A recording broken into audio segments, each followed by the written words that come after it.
अगर तथागत गौतम बुद्ध के चरणों का नमन करते हुए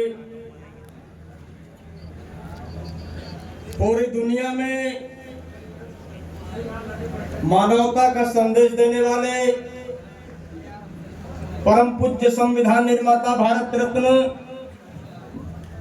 विश्व भूषण बोधिसत्व बाबा साहब डॉक्टर अम्बेडकर के चरणों में शीश नमन करते हुए वाम से BS4 तथा बहुजन समाज पार्टी के संस्थापक तथा इस युग के सामाजिक परिवर्तन के नायक शाह कांसी राम साहब के चरणों में हृदय की गहराई से सच्ची श्रद्धांजलि अर्पित करते हुए बहुजन समाज पार्टी की राष्ट्रीय अध्यक्ष संसद की शेरनी आयरन लेडी सामाजिक परिवर्तन की महानायिका हम सत्यान बांशान माननीय बहन कुमारी मायावती जी की नीतियों में भरोसा रखते हुए आज 73 लोकसभा सदर जौनपुर के जनसभा के चीफ गेस्ट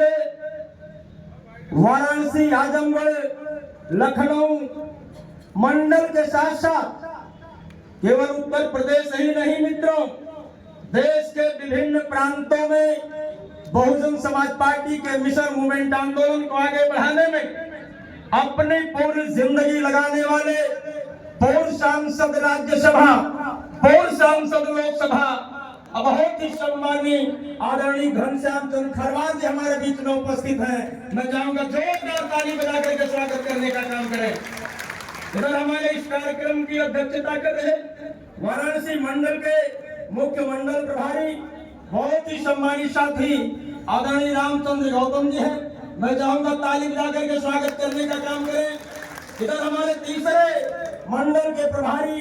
बहुत ही सम्मानित साथी जो गाजीपुर जनपद से बिलोंग करते हैं, मंडल के प्रभारी भाई बुझारत राजभर जी, मैं चाहूंगा इनके नाम पर भी ताली बजा करके स्वागत करने का काम करें। हमारे दूसरे मंडल के प्रभारी बहुत ही जुझारू साथी जो लंबे अरसे से जनपद जौनपुर के संगठन को सजाने संवारने का काम किए, आदरणीय रामफेर गौतम जी। हमारे दूसरे मंडल के प्रभारी सम्मानित साथी भाई अजय कुमार भारती जी। हमारे जिले के प्रभारी सम्मानित साथी भाई शोभनाथ चौधरी जी। हमारे जिले के प्रभारी सम्मानित साथी भाई ओम प्रकाश गौतम जी। हमारे बहुत ही सम्मानीय व्यक्तित्व पूर्व एमएलसी आदरणीय वीरेंद्र कुमार चौहान जी। हमारे सम्मानित साथी भाई लोकप्रिय सर्जन डॉक्टर लाल बहादुर सिद्धार्थ जी। सदर विधानसभा के पूर्व प्रत्याशी भाई सलीम खान जी। हमारे इस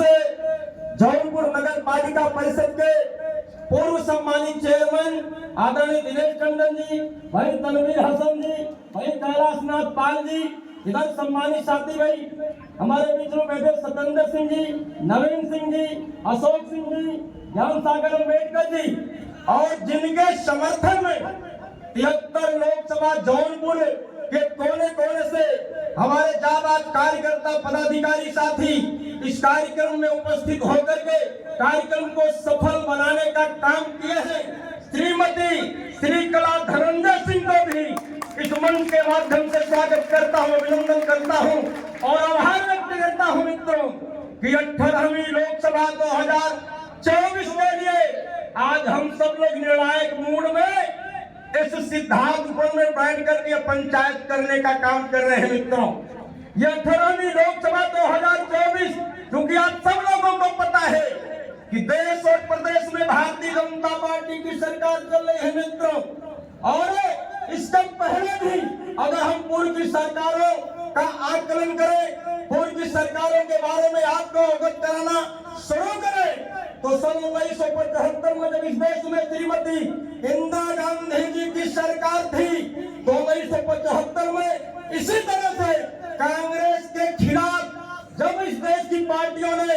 बिगुल फूंकने का काम किया तो कांग्रेस पार्टी के लोगों ने ईडी, सीबीआई, आईटी भेज करके देश के विभिन्न पार्टियों के नेताओं को जेल में भेजने का काम कर रहे थे इमरजेंसी लागू करके। ठीक उसी तरह से आज भारतीय जनता पार्टी इस देश में अघोषित इमरजेंसी लगा भारतीय जनता पार्टी के खिलाफ बोलने वाले नेताओं को ईडी सीबीआई आईटी भेज करके जेल की सलाखों में भेजने का काम कर रहे हैं मित्रों। लेकिन मैं मित्रों आपको सलाम करता हूं कि हम सभी लोग बहुजन समाज पार्टी के कार्यकर्ता हैं और बहुजन समाज पार्टी की नेता आदरणीय बहन कुमारी मायावती जी जो संविधान में विश्वास करती है और जिस संविधान को बाबा साहब डॉक्टर अम्बेडकर ने बनाने का काम किया था, जिस संविधान को समता स्वतंत्रता बंधुत्व न्याय समाजवाद धर्मनिरपेक्षता के आधार पर आधारित भारतीय लोकतंत्र की संरचना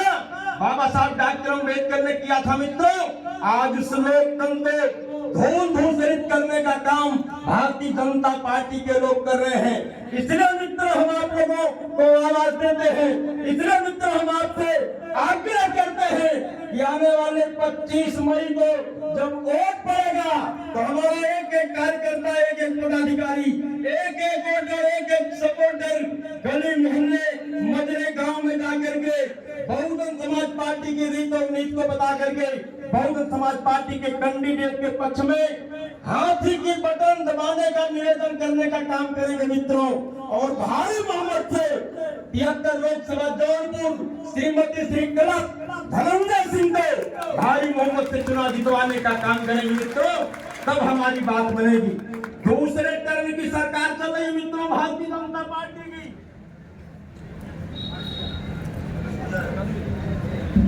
भारतीय जनता पार्टी की दूसरे टर्म की सरकार चल रही है मित्रों, लेकिन इस देश के नागरिकों को जो मूलभूत सुविधाएं मिलनी चाहिए वो सुविधाएं नहीं मिली है, क्योंकि कहते हैं कि government of the people by the people for the people, सरकार जनता की, जनता के द्वारा और जनता के लिए होती है। लेकिन ये भारतीय जनता पार्टी की सरकार एक भी जनता का काम करने के लिए तैयार नहीं मित्रों। जो मूलभूत सुविधाएं आपको मिलनी चाहिए, जैसे आपको बेहतर शिक्षा मिलनी चाहिए, आपको बेहतर रोजगार मिलना चाहिए, आपको बेहतर स्वास्थ्य मिलना चाहिए, लेकिन ये भारतीय जनता पार्टी की सरकार शिक्षा को पूरी तरह से तहस-नहस करने का काम कर रही है मित्रों, पूरी तरह से शिक्षा को समाप्त करने का काम कर रही है। भारतीय जनता पार्टी को ये चाहता है कि इस देश के लोग जाहिल रहे, अज्ञान रहे, लाचार रहे, तब इनको गुलाम आसानी से बनाया जा सकता है, क्योंकि शिक्षा सवाल करती है। और बाबा साहब डॉक्टर अम्बेडकर ने कहा था कि शिक्षा वो शेरनी का दूध है जो पिएगा वो गुर्राएगा मित्रों। इसलिए हम आप लोगों से आग्रह करना चाहते हैं, और लंबे समय तक कांग्रेस की, समाजवादी पार्टी की, भारतीय जनता पार्टी की सरकारें चली है और साथ ही बहुजन समाज पार्टी की सरकार चली है मित्रों। अगर इन सारे सरकारों का आप तुलनात्मक अध्ययन कर ले तो हमारी नेता, हमारी बहन कुमारी मायावती जी ने इस उत्तर प्रदेश के नौजवानों को सुशिक्षित करने के लिए 5,549 प्राथमिक विद्यालय बनवाने का काम किया, 572 हाई स्कूल बनवाने का काम किया, 200 से अधिक इंटर कॉलेज बनवाने का काम किया, 200 से अधिक डिग्री कॉलेज बनवाने का काम किया और 7 विश्वविद्यालय उत्तर प्रदेश में बनवाने का काम किया मित्रों। अगर हम टेक्निकल शिक्षा की बात कर रहे तो 11 medical college, 2 para medical college और 2 होम्योपैथिक मेडिकल कॉलेज बनवाने का काम हमारी नेता बहन कुमारी मायावती जी ने किया मित्रों। 100 से अधिक ITI, 24 से अधिक पॉलिटेक्निक हमारी नेता बहन कुमारी मायावती जी ने बनवाने का काम किया मित्रों। चूंकि ये उत्तर प्रदेश बहुत बड़ा प्रदेश था, इसलिए पूरी तरह से इसके विकास में रोड़ा रहा था, इसलिए हमारी नेता बहन कुमारी मायावती जी ने इस उत्तर प्रदेश में 23 नए जनपद बनाने का काम किया। और जब 23 नए जनपद बन गए तो 23 DM office, 23 SP office, 23 police line, 23 विकास भवन, 23 जुडिशियल न्यायिक सत्र, 23 आरटीओ ऑफिस, तमाम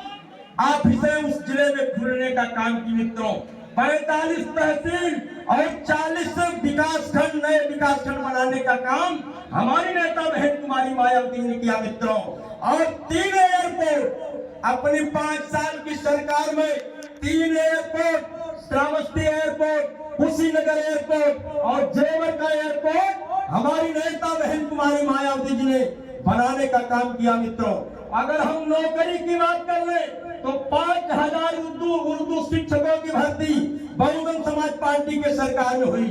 4000 सब इंस्पेक्टर की भर्ती हमारी सरकार में हुई। 35,000 पहली सूची में सिपाही की भर्ती हुई और दूसरी सूची में 41,000 सिपाहियों की भर्ती हुई। हमारे सिपाही भाई लोग कहते हैं जो बहुजन समाज पार्टी की सरकार में सिपाही हुए हैं उनका 4 आने नहीं लगा है। इतनी बेहतर, इतनी फाइन, इतनी फेयर नियुक्ति हमारी नेता बहन कुमारी मायावती ने कराने का काम किया था कि तत्कालीन वित्त मंत्री पी चिदंबरम ने मन से घोषणा किया था कि अगर भर्ती करने का तरीका सीखना है तो उत्तर प्रदेश की मुख्यमंत्री बहन कुमारी मायावती सीखने का काम करें मित्रों। और